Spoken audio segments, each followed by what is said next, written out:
Hey guys, so it's Friday afternoon. This week has been full of ups and downs for our farm. Starting Sunday, as you guys might have seen the video of me bawling about a calf that we had lost. Mom's bag had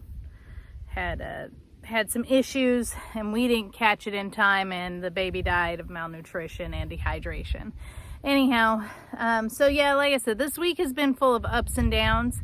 I debated on saying anything to you, but again, it all comes down to transparency. Jason and I firmly believe that, you know, on this farm, there's going to be great days. There's going to be really wonderful days. And then there are also going to be really crappy days. Some of it is where we've screwed up because, believe it or not, we're not perfect. Some of it is circumstances completely and totally out of our hands. And, you know, all I can do is show you guys so maybe you guys can learn from our mistakes or learn from stuff that happens here. Hey, you know, if I see this, Jenny and Jason saw that, they didn't catch it in time, but I can catch it and maybe fix it or have a different outcome. And that's really and truly what I want for you guys. I hope none of you ever have a week like we've had this week on the downside. So really, here's what happened. This week, we've lost 3 calves. Jason and I have talked about it, up and down, over and out, in and inside and outside. And basically, one of the things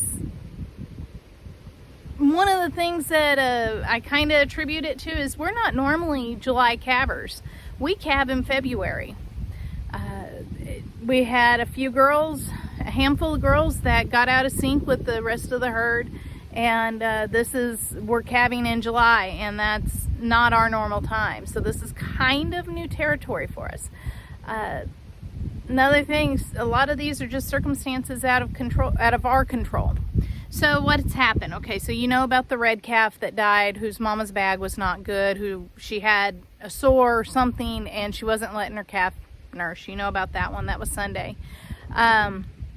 Then come on Monday, my father-in-law had called Jason and said, hey, you've got a dead calf. And we're like, what the crap? What happened? Me and Cooper, we went and got it, and I can't tell you what happened. I don't know. It wasn't malnourished, so it wasn't that. Mama was right there too, and she'd been feeding it. It was about a week old. I don't think it was any sickness, but I don't know. By the time we found it, it had been too long. Rigor had set in, and there really was no way to do an autopsy on it. We would have if I had found it sooner. So I just don't know. I would love to blame it on a specific thing, saying, okay, it died because of this. It died because the neighbor's dogs attacked it. It died because of whatever, but I can't. Looking at its body, I couldn't see where it had been attacked. So I can't really say that it was an animal.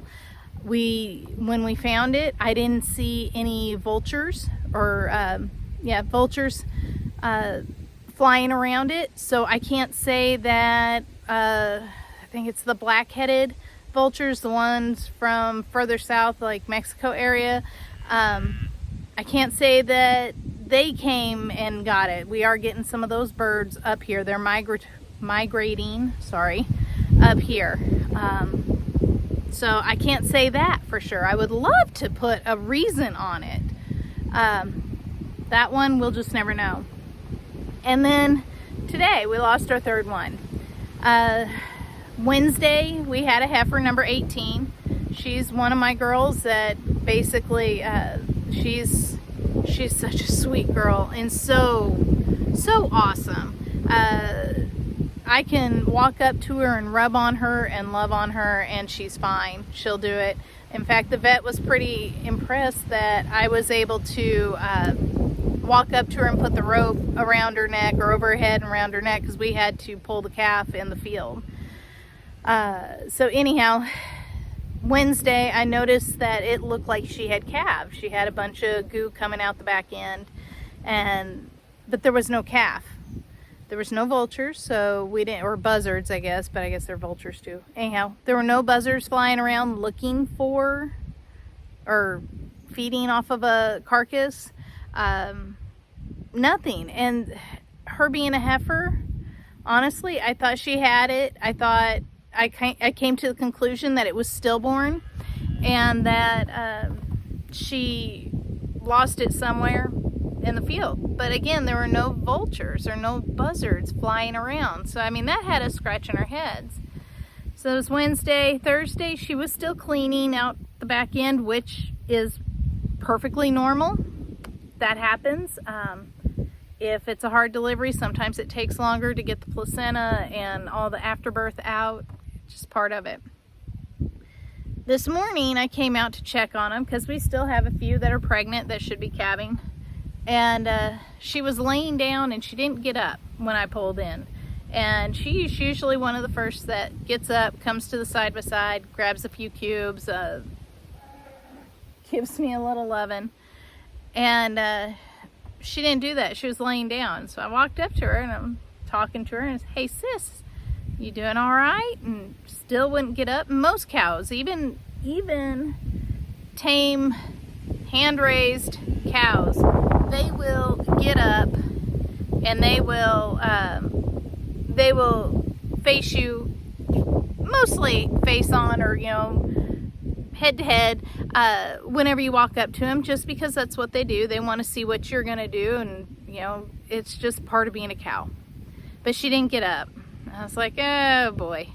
So I'm walking around her. I tried to get her to get up. She wouldn't. I rubbed on her, and then I saw her trying to push, and my heart sank, because I knew that she had not calved yet. Because if she had calved, she wouldn't be pushing like that to get the afterbirth out. So long story short, I know I've kept you guys here for a while. I got the vet out here again, Barn Hollow. My goodness. I know I'm always plugging Dr. Orchard and Dr. Bell, but I gotta tell you guys, that clinic, they take care of us. And there is no way, I don't think I could do farming without them and their staff. Billy, he's awesome. And not only did they come out, they taught me. I was here alone, and they involved me in this. Granted, all I was doing was holding the rope, but still, they could have said no, get away, back off, but no, they let me help. They answered my questions. They always answer my questions. It's an excellent clinic. They are super busy, but it's an excellent clinic, and I highly recommend them if you're in our area. So anyhow, Billy and Dr. Bell came out. We got the calf pulled. He, it was a bull calf. He was backwards. He was normal size. It wasn't that he was too big or too little. If he was too little, he would have been easy to shoot out, but no, he was backwards, so that means he was back feet first, and his hoof was kind of knuckled under. So every time Mama would try to push, it would hit like the rim of the hole. I don't know how else to say it, but then she would quit pushing because it would hurt. Dr. Orchard said that had she been a older cow, more mature, one who's calved before, she probably would have gotten it out. 18's a heifer, so she's never calved before, and kind of just didn't know. She just didn't know. So those are the downers of the week. Really, really crappy downers. And I'm trying not to let it bother me. I'm not gonna cry on you guys today. No, I'm good. It's dry, it's hot. We've got this freakishly weird non-humidity heat that Arizona you can keep. Give me my humidity. I'll take the wet heat. I'm not digging this. Although my hair does pretty good in dry heat. Just kidding, that was terrible. Anyhow, it's dry, it's hot. We've lost 3 calves. But my blessings are we still have some grass to feed the cows. We've got an amazing vet or clinic and their staff that help us out. I've got an awesome God who is going to take care of us. He's going to send me rain when he knows I absolutely need it. He's not going to let anything bad happen to us. And I truly, firmly, 100% believe that. I don't think God gives you anything that you can't handle. I think some of the stuff that you have to handle sucks. I firmly believe that, but you can handle it. And especially if you take this and you throw it in God's hands and you say, you take it, I can't do this. I can't do this without you. He is always there. He is 100% there. And I firmly believe that, and you guys can fight me on it all you want, but you're going to lose because you won't convince me otherwise. So, there are my blessings. The upsides. Maddie got her ACT scores from her test that she took, I guess it was earlier this month in Arkansas. And folks, I know I am 100% positive she is Jason's child.